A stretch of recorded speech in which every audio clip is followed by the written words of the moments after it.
Okay, so I know I'm like 2 months late on this, but I'm going to rank Phase 5 of the MCU from Quantumania all the way to Ironheart.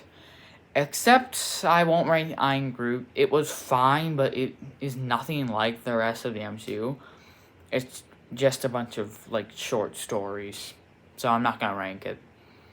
If I would, it'd probably be like 11th on the list, or maybe 10th, but who cares? So yeah, at number 15, I'm going to talk about the literal worst MCU project ever. I think Secret Invasion is the worst. Like, I think the first 5 episodes are actually not that bad. I actually quite like episode 4. It's okay. It's not great, but it's not bad. The other 4 episodes are just okay. Then it has, in my opinion, the worst episode, and I genuinely mean this, the worst episode of Marvel television, and this is including She-Hulk, ever. It is, like, She-Hulk sucks in its own way, in how it just sucks by itself, but this sucks and brings the MCU down with it. Nick Fury is a shell of who he was. Like, Val, the basically female Nick Fury ripoff, or Amanda Waller ripoff, basically, is a way better character than Nick Fury right now. And I mean that full-heartedly. Although I do like Val, so that's not really a... But yeah, point is, Nick Fury is not good. I think he was better in the Marvels, but the stark difference made the Marvels worse, too. So, yeah. Can we just treat this show as non-canon? And I'm not even going to talk about Rhodey possibly being a Skrull since Civil War. Since not only is that a retcon, but it doesn't make sense based off what we see. And it doesn't make sense based off what they say. The only redemption in this show, in my opinion, is Talos isn't bad. Not really. And Gravik is not a bad villain. He's actually pretty good. But the fact that the actor was in the Barbie movie, I think the same week the finale aired, it really did hurt my reputation of him. I'm not lying. But to be fair, that's not their fault. But I'm going to count against them. 3.2 out of 10. This is abysmal. Now, the worst film of the phase, and arguably of the entire MCU, is Quantumania. I hate you with a burning passion, Quantumania, because I actually think it had the potential to be the greatest, maybe not the greatest, but a really good movie. Kang was set up so perfectly in Loki. Kang looked so cool in the trailers. Also, yeah, these were some of my favorite MCU trailers ever. They looked great. And then we got what we got. The Quantum Realm, like, it looked great in the other two, but to be fair, we spent, 5 minutes in there? Why does it look so ugly here? Like, I seriously have no idea why it looks so bad. Like, God. It just looks so ugly. I don't... MODOK is... No. None of the characters are captivating. Kang is a great villain, other than the fact that he got defeated by ants when he was supposed to be the main villain of the entire saga. Although that change actually does make this make this movie better. Specifically Kang. Yeah. It deserves to be down here. 4 out of 10. It's terrible. At number 13 is Echo. It's a snooze fest where really you only hear about Fisk and Daredevil, and this is them, arguably at their worst. She-Hulk handled Daredevil better. Yeah, Daredevil and She-Hulk actually wasn't that bad, so that's not good. And then Hawkeye handled Kingpin better. And those were them at their worst. Echo really didn't deserve a show as well. She was a good character from Hawkeye, sure. She was interesting. But, we don't need a whole show about her, which normally I'm one to say, don't do that, because, hey, did you need a show about Agatha? No, you didn't.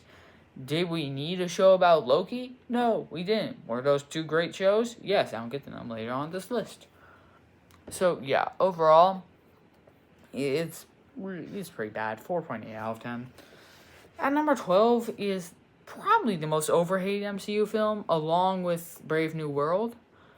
The Marvels, guys, is not that bad. It's fine. Like, nothing terrible, nothing amazing. Just fine. Yeah, the villain does, she's not good. The whole, like, plot device thing where they swap whenever they use powers is a bit confusing because clearly they don't. They've used their powers and not get swapped. So it can be confusing. But overall, it's a fun time. And I think, yeah, they were kind of messed up in how they wanted to do this whole style that would be really different from the MCU. Which I would think would actually be better than what we got. But it's still fine. 5.8 out of 10. Anyways, at number 11 is the most overhated MCU TV show, along with What If. Ironheart is not the worst MCU project. It's probably not even in the bottom 10. It's solid, actually. The first half, yeah, it's okay. There's, like, Parker's cool. Then otherwise, it's okay. And the suits actually look great. That's what I'll give it credit for. The suits and magic look great. Like, all the practical effects. It's great.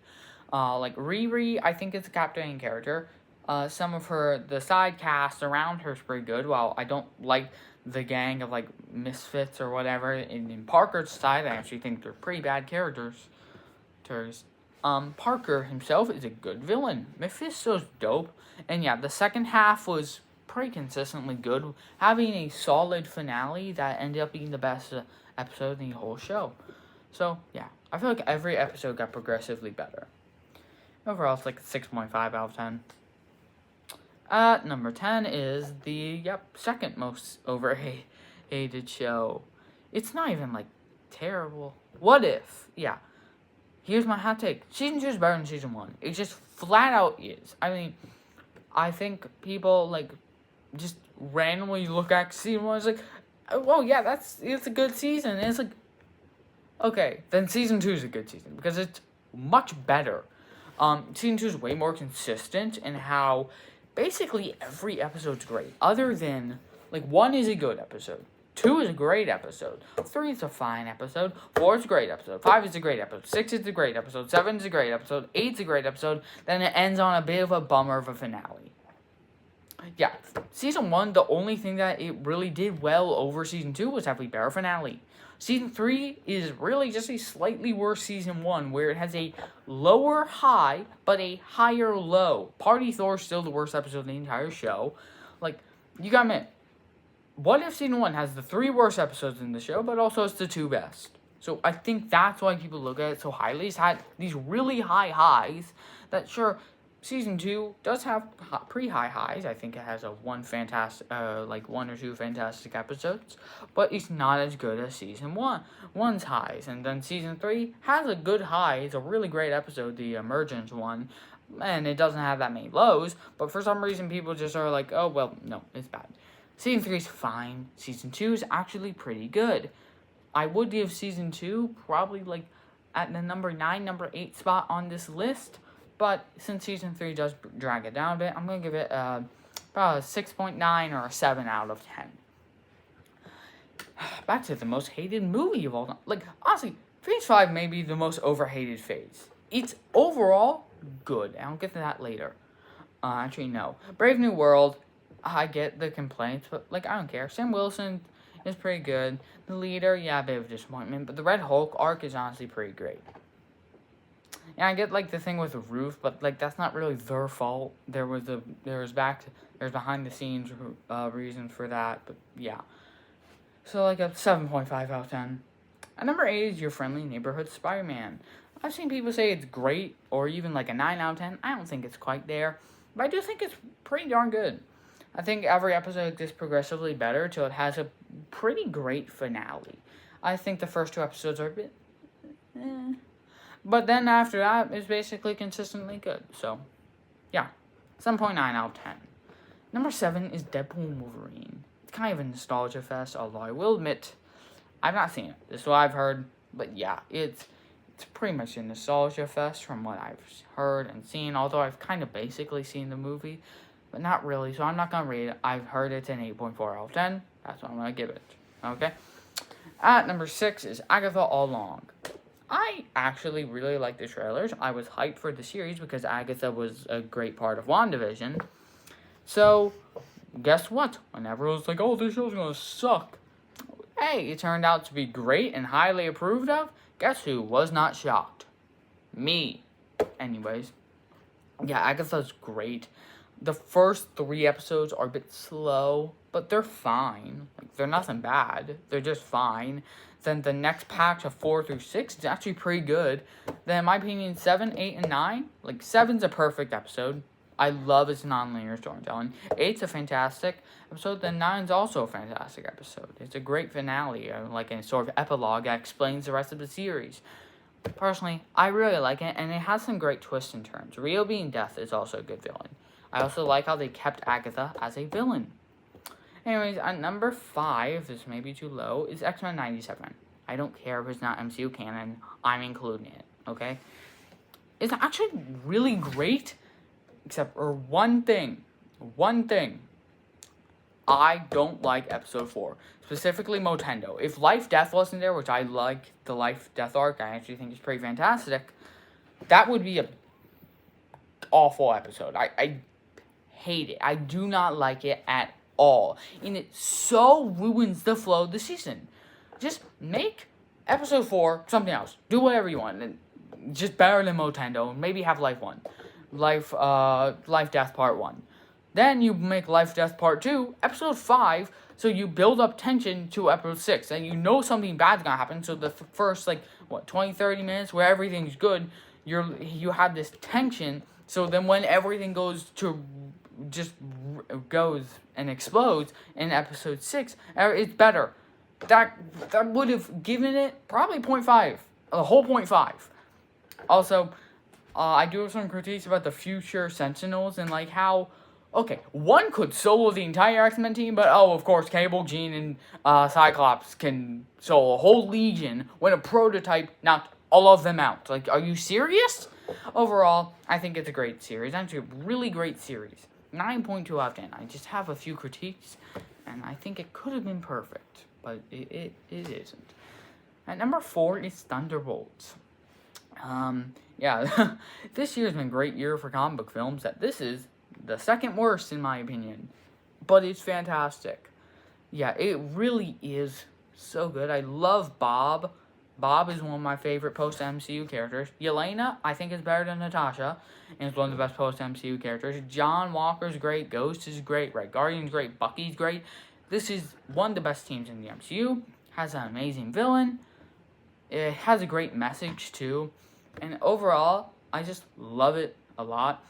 I think you can swap it with the next on this list, because I know I may have some bias, but I love Born Again. I love it a lot. Anyways, Thunderbolts gets a 9.4, as well as Born Again. I get it has its faults, and that's why it's not 10 out of 10 in my opinion. But I think it's so peak. The post-overhaul stuff, all of its peak. The first episode, I think, is fantastic. The last 2, all post-overhaul stuff, I think are generally perfect, 10 out of 10s. And it's up there with the best of the Netflix stuff. And then I do personally believe that episode 6, it's actually really great. Episode 3, it's great. Even some of the pre-overhaul stuff, it's good. Like I said, the Punisher scene is one of the best scenes, even including the original series, and probably in the top 15, top 10. So, yeah. I love Born Again, so it still gets 9.4. And our top 2, they're both 10 out of 10s. Guardians 3 and Loki Season 2. Guardians 3 is an amazing send-off to these characters. Honestly, never see Guardians again? I'm happy. Because Guardians 3 was a perfect ending with arguably the greatest MCU villain of all time. He's at least in the top 3. You gotta admit it.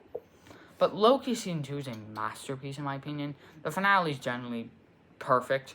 I think it basically is a perfect last 3 episodes. Hard TV is perfect. Science Fiction's almost perfect. Then Glorious Purpose is perfect. And it has a great first half, too. And overall, it also is a really good looking series, like visually wise. It's one of the best MCU looking projects visually. And all the characters are so good, and I love it so much. This and Guardians are 10 out of 10. Guardians 3 is top 5 MCU. Loki is also movies. Loki's probably top 5 MCU projects. Arguably top 3. I'm gonna say it. And season 2's the better of the season. So yeah. Anyways, bye.